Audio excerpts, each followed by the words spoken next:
ఈ కార్యక్రమాన్ని మీకు సమర్పిస్తున్నవారు నాగార్జున సిమెంట్ వారి విశిష్ట డామ్ గుడ్ సిమెంట్. కష్టం వస్తే భారత్ సాయం చేయాలి. సంక్షోభం తలెత్తితే ఇండియా అడ్డంగా నిలబడిపోవాలి. అవసరం తీరిన తర్వాత అదే భారత శత్రువులతో చేతులు కలపాలి. ఆ శత్రువులతో కలిసి భారత్ పైనే బెదిరింపులకు దిగాలి. బంగ్లాదేశ్ తీరు ఇలాగే ఉంది. బంగ్లా పుట్టుకలోనే కాదు, దాని ప్రతి కష్టంలోనూ భారత్ తోడుగా నిలిచింది. కానీ అంతర్జాతీయ రాజకీయ చదరంగంలో కృతజ్ఞతకు చోటు లేదని బంగ్లాదేశ్ ప్రధాని తారిక్ రెహమాన్ మరోసారి నిరూపించాడు. దశాబ్దాల భారత్ స్నేహాన్ని, వ్యూహాత్మక మద్దతును పక్కన పెట్టి తన తొలి అధికారిక విదేశీ పర్యటన కోసం చైనా వైపు చూడటం నమ్మక ద్రోహానికి పరాకాష్ఠగా నిలుస్తోంది. కష్టకాలంలో కొండంత అండగా నిలిచిన భారత్ చేతిని వదిలేసి అప్పుల ఊబిలోకి నెట్టే డ్రాగన్ దేశం కౌగిలిలోకి ఢాకా వెళ్లటం కేవలం ఒక పర్యటన కాదు, వెన్నుపోటు వ్యూహం. ఆ వ్యూహం బంగ్లానే నిలువునా దహించి వేయబోతోంది. ఎందుకంటే ఇండియా ఎప్పుడూ పొరుగు దేశాల క్షేమమే కోరుకుంది. నైబర్హుడ్ ఫస్ట్ పాలసీతో పొరుగు దేశాలకు పెద్దన్నగా కొండంత అండగా నిలిచింది. భారత స్నేహాన్ని చేతగానితనంగా భావిస్తే బంగ్లాదేశ్ అస్తిత్వమే ప్రమాదంలో పడుతుంది. ఇప్పటికే ఆ దిశగా మోదీ సర్కార్ పావులు కదుపుతోంది. తారిక్ సర్కార్ ఏమాత్రం తోక జాడించినా దక్షిణాసియా పవర్ గేమ్లో ఈక్వేషన్లు శరవేగంగా మారిపోతాయి. ఈ నిజం ఢాకా పెద్దలకు తెలుసు. మరి తెలిసి కూడా కష్టకాలంలో అండగా నిలిచిన దేశంతో ఎందుకు కయ్యానికి కాలు దూవుతున్నారు? తొలి విదేశీ పర్యటనకు చైనాను ఎంచుకోవడం ద్వారా భారత్కు ఇస్తున్న మెసేజ్ ఏంటి? వెస్ట్ బెంగాల్లో బీజేపీ సర్కార్ ఏర్పాటు ఢాకాను భయపెడుతోందా? లక్షల మంది చొరబాటుదారులను మెడబట్టి గెంటేస్తారని ఆందోళన చెందుతున్నారా? బంగ్లా నమ్మక ద్రోహానికి భారత్ ఎలా బదులివ్వబోతోంది? ఈ ప్రశ్నలకు సమాధానం తెలియాలంటే భారత్, బంగ్లాదేశ్ మధ్య ప్రస్తుత పరిస్థితులను అర్థం చేసుకోవాలి. దక్షిణాసియా రాజకీయాల్లో ఎవరూ పెట్టని నియమం ఒకటుంది. హిమాలయాల నుండి హిందూ మహాసముద్రం వరకు విస్తరించిన ఈ ప్రాంతంలో ఏ దేశంలో కొత్త ప్రభుత్వం కొలువుదీరినా ఆ దేశ అధినేత తొలి విదేశీ పర్యటనకు ఎంచుకునే గమ్యస్థానం భారత్. ఇది కేవలం ఒక సెంటిమెంట్ కాదు, భారత్ బిగ్ బ్రదర్ పాత్రకు నిదర్శనం. అయితే గతంలో ఆ సంప్రదాయాన్ని నేపాల్, మాల్దీవుల నేతలు బ్రేక్ చేశారు. తర్వాత తమ తప్పు తెలుసుకుని తిరిగి ఢిల్లీకి దగ్గరయ్యారు. 2008లో నేపాల్ ప్రధానిగా బాధ్యతలు చేపట్టిన వెంటనే దశాబ్దాల సంప్రదాయాన్ని కాదని ప్రచండ తన తొలి విదేశీ పర్యటనకు బీజింగ్ ఒలింపిక్స్ సాకుతో చైనా వెళ్లారు. ఢిల్లీ వైపు కాకుండా బీజింగ్ వైపు మొగ్గు చూపడం ద్వారా భారత్కు ఒక బలమైన సంకేతం పంపాలని భావించారు. మాల్దీవుల అధ్యక్షుడు మొహమ్మద్ మొయిజ్జు కూడా ఇదే దారిని ఎంచుకున్నారు. పదవి చేపట్టాక భారత్ కంటే ముందే టర్కీ, చైనాను సందర్శించి తన ఇండియా అవుట్ నినాదాన్ని చాటుకోవాలని చూశారు. కానీ ఆ ఇద్దరికీ ఇండియా విలువేంటో తెలియడానికి ఎంతో సమయం పట్టలేదు. ప్రచండ చైనాకు దగ్గరవ్వాలని చూసినా నేపాల్ అంతర్గత రాజకీయాల్లో ఇండియా సహకారం లేనిదే మనుగడ కష్టమని చాలా త్వరగానే అర్థమైంది. అతడు మళ్లీ అధికారంలోకి వచ్చినప్పుడు తన తొలి పర్యటనకు భారత్ని ఎంచుకోవాల్సి వచ్చింది. మొయిజ్జు విషయంలోనూ ఇదే రిపీట్ అయింది. మొయిజ్జు చైనాకు వెళ్లినా కానీ మాల్దీవులు ఆర్థిక సంక్షోభంలో ఉన్నప్పుడు చైనా పట్టించుకోలేదు. భారత్ మాత్రం కరెన్సీ స్వాప్ అగ్రిమెంట్ల ద్వారా, నిత్యావసర వస్తువుల సరఫరా ద్వారా మాల్దీవులను కాపాడింది. అందుకే మొయిజ్జు కూడా ఢిల్లీకి వచ్చి భారత్ పెద్దన్న పాత్రను కీర్తించి వెళ్లారు. దక్షిణాసియా రాజకీయాల్లో భారత్ పాత్ర ఎందుకంత కీలకమో చెప్పడానికి ఈ రెండు ఘటనలు లైవ్ ఎగ్జాంపుల్స్గా నిలుస్తాయి. కానీ బంగ్లాదేశ్ కొత్త ప్రధానికి ఈ ఉదాహరణలు సరిపోవడం లేదు. ఎందుకంటే దశాబ్దాల సెంటిమెంట్ను పక్కన పెట్టి భారత్ను కాదని చైనా పర్యటనకు సిద్ధమవుతున్నారు తారిక్ రెహమాన్. ఢిల్లీ కాదు, పిండి కాదు, బంగ్లాదేశ్ ఫస్ట్. పార్లమెంట్ ఎన్నికల ప్రచారంలో తారిక్ రెహమాన్ పదే పదే వినిపించిన నినాదం ఇది. దీనర్థం తాను భారత్కో, పాకిస్తాన్కో లేక మరే దేశానికో అనుకూలం కాదు, తన మొదటి ప్రాధాన్యత బంగ్లాదేశ్ మాత్రమే అని. తారిక్ రెహమాన్ అలానే వ్యవహరిస్తే ఎవరికీ ఎటువంటి ఇబ్బంది ఉండదు. కానీ తన నినాదాన్ని పక్కన పెట్టి చైనా, పాకిస్తాన్లు ఎవరో ఒకరి వైపు నిలిస్తేనే భారత్కు చిక్కులు. ఇప్పుడు ఆ దిశగానే అడుగులు వేస్తున్నారు. తారిక్ రెహమాన్ జూన్ చివరి వారంలో చైనాలో పర్యటించబోతున్నారు. బంగ్లాలో బీఎన్పీ సర్కార్ ఏర్పడిన తర్వాత తారిక్ చేపట్టబోయే తొలి విదేశీ పర్యటన ఇదే. భారత ప్రధాని మోదీ నుంచి ముందే ఆహ్వానం ఉన్నా తారిక్ చైనా పర్యటనకే మొగ్గు చూపుతున్నారు. ఈ పర్యటనను భారత్ నిశితంగా గమనిస్తోంది. ఎందుకంటే బంగ్లా, చైనా ట్రీ మధ్య దౌత్య సంబంధాలు మరింత బలపడుతున్నాయి.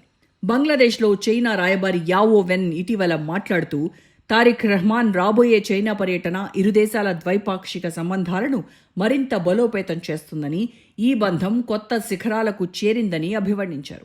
బంగ్లాదేశ్లో రాజకీయ స్థిరత్వం, ఆర్థిక అభివృద్ధి, సంక్షేమ కార్యక్రమాలకు చైనా తన పూర్తి మద్దతును కొనసాగిస్తుందని పేర్కొన్నారు. తీస్తా ప్రాజెక్టుతో పాటు బెల్ట్ అండ్ రోడ్ సహకారాన్ని పెంచుకోవడానికి, అలాగే వ్యాపారం, పెట్టుబడులు, పరిశ్రమలు, డిజిటల్ ఆర్థిక వ్యవస్థ, నీటి వనరులు, ఆరోగ్య సంరక్షణ, ప్రజల మధ్య సంబంధాల విస్తరణకు ఇరు దేశాలు అంగీకరించాయి.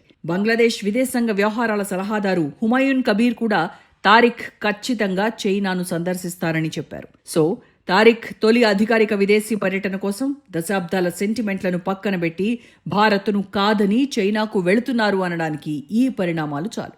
ఇప్పుడు ఈ పర్యటన వెనక భారత్ను దెబ్బకొట్టే వెన్నుపోటు వ్యూహాలేంటో తెలుసుకునే ప్రయత్నం చేద్దాం. ఫిబ్రవరిలో తారిక్ ప్రభుత్వం ఏర్పడిన తర్వాత భారత్తో సన్నిహితంగానే మెలిగింది. కానీ రీసెంట్గా ఆ పరిస్థితుల్లో మార్పు వచ్చింది. అందుకు 2 ప్రధాన కారణాలున్నాయి. మొదటిది భారత్తో దశాబ్దాలుగా ఉన్న తీస్తా నదీ జలాల వివాదం. రెండోది పశ్చిమ బెంగాల్లో బీజేపీ ప్రభుత్వం ఏర్పడటం.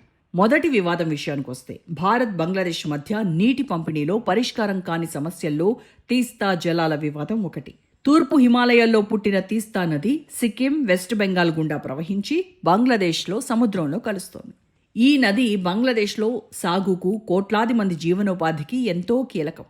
1996 గంగాజల ఒప్పందం ఫరక్కా బ్యారేజ్ వద్ద వేసవి కాలంలో నీటి పంపిణీని నిర్దేశిస్తుంది.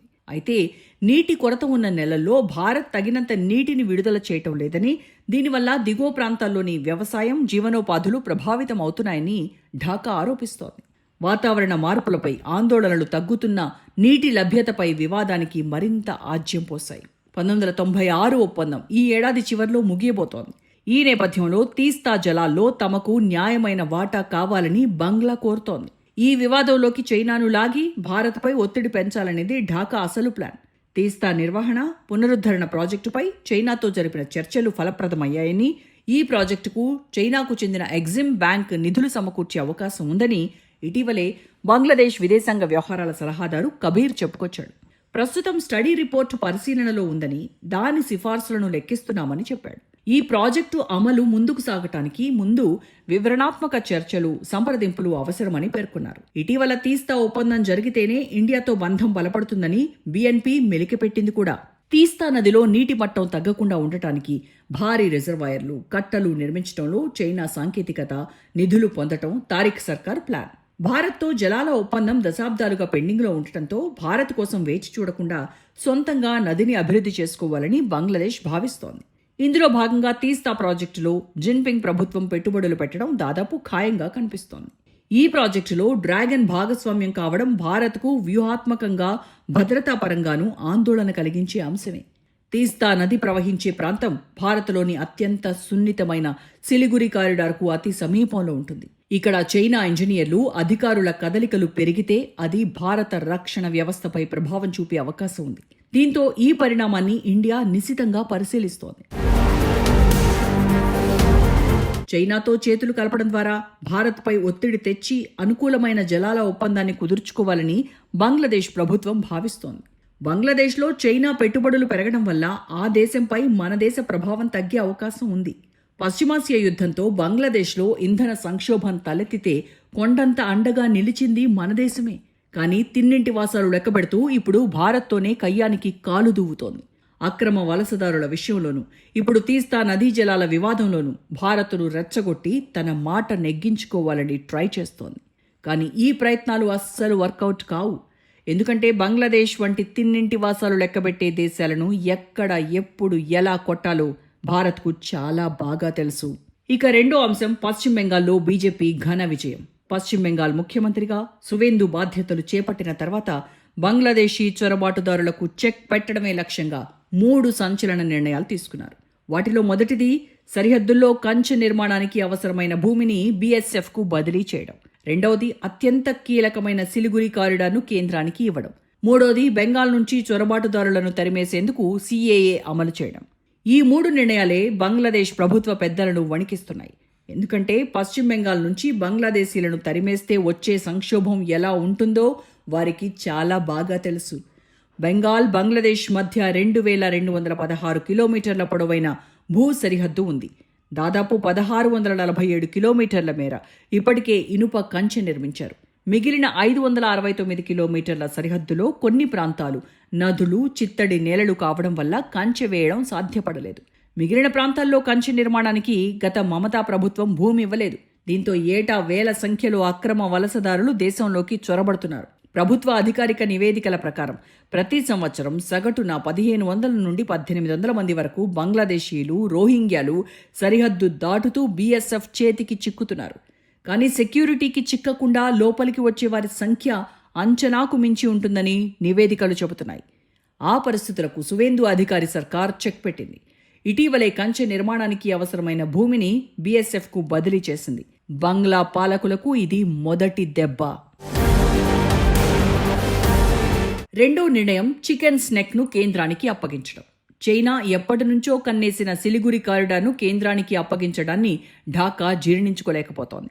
కేవలం 20 నుంచి 22 కిలోమీటర్ల వెడల్పు మాత్రమే ఉండే సిలిగురి కారిడార్ భారత్ రక్షణకు అత్యంత కీలకమైంది. ఈశాన్య భారత్లోని రాష్ట్రాలకు వెళ్లేందుకు రైలు, రోడ్డు మార్గాలు సిలిగురి నుంచి వెళ్తాయి. దీంతో పాటు కీలకమైన పైప్ లైన్లు, కమ్యూనికేషన్ కేబుల్స్కు ఇదే మార్గం. ఈ కారిడార్ నేపాల్, భూటాన్, బంగ్లాకు అత్యంత సమీపంలో ఉంది. చైనాకు చెందిన చుంబీ లోయ దీనికి అత్యంత సమీపంలోనే ఉంది. చుంబీ లోయ వైపున ఉన్న భూటాన్ భూమి చైనా ఆధీనంలోకి వెళ్తే డోక్లాం ట్రై జంక్షన్ వద్ద పీపుల్స్ లిబరేషన్ ఆర్మీ పట్టు పెరిగిపోతోంది. దీంతో చైనా చుంబీ లోయలో శతఘ్నులు, యాంటీ ఎయిర్ క్రాఫ్ట్ క్షిపణులు, యుద్ధ విమానాలను సిలిగురి లక్ష్యంగా మోహరించే ప్రమాదం ఉంది. ఇదే జరిగితే ఈశాన్య ప్రాంతాల్లోని సైనిక దళాలకు సరఫరాలు కష్టమైపోతాయి. ఈ ప్రదేశంపై దాడి చేసి ఇండియా నుంచి ఈశాన్య రాష్ట్రాలను వేరు చేసే ప్రమాదం ఉందని సైనిక వ్యూహకర్తలు ఎప్పటినుంచో ఆందోళన వ్యక్తం చేస్తున్నారు. కానీ భూటాన్ మనకు మద్దతుగా ఉండటంతో చైనా ఆటలు సాగటం లేదు. అందుకే బంగ్లాదేశ్ నుంచి కుట్రలు స్టార్ట్ చేసింది. ఇప్పుడు చికెన్ స్నెక్లో బంగ్లాదేశ్ ఆటలు కూడా సాగకుండా సువేందు సర్కార్ కేంద్ర ప్రభుత్వానికి ఫుల్ పవర్స్ ఇచ్చింది. ఈ నిర్ణయం ద్వారా బంగ్లాదేశ్ అక్రమ వలసలకు చెక్ పెట్టొచ్చు. అదే ఇప్పుడు వారిని కలవరపెడుతోంది కూడా. ఇక మూడో నిర్ణయం CAA అమలు. అది కూడా మామూలుగా కాదు, 3D ప్లాన్తో ముందుకొచ్చారు CM Suvendu. Detect, delete, deport. ఈ 3 Dలతోనే చొరబాటుదారులను ఢీకొంటున్నారు. ఈ ప్లాన్లో భాగంగా మొదట అక్రమ వలసదారులను గుర్తిస్తారు. తర్వాత వారికి దేశంతో ఉన్న సంబంధాలను, అంటే నకిలీ ఆధార్, ఓటర్ ఐడీలు, రేషన్ కార్డులను కట్ చేస్తారు. చివరగా వారందరూ ఎక్కడి నుంచి వచ్చారో అక్కడికే పంపించేస్తారు. 2019 కేంద్ర హోంమంత్రిత్వ శాఖ నివేదిక ప్రకారం బంగ్లాదేశ్ నుండి సుమారు 1.5 కోట్ల మంది అక్రమ వలసదారులు భారత్లోకి ప్రవేశించారని అంచనా.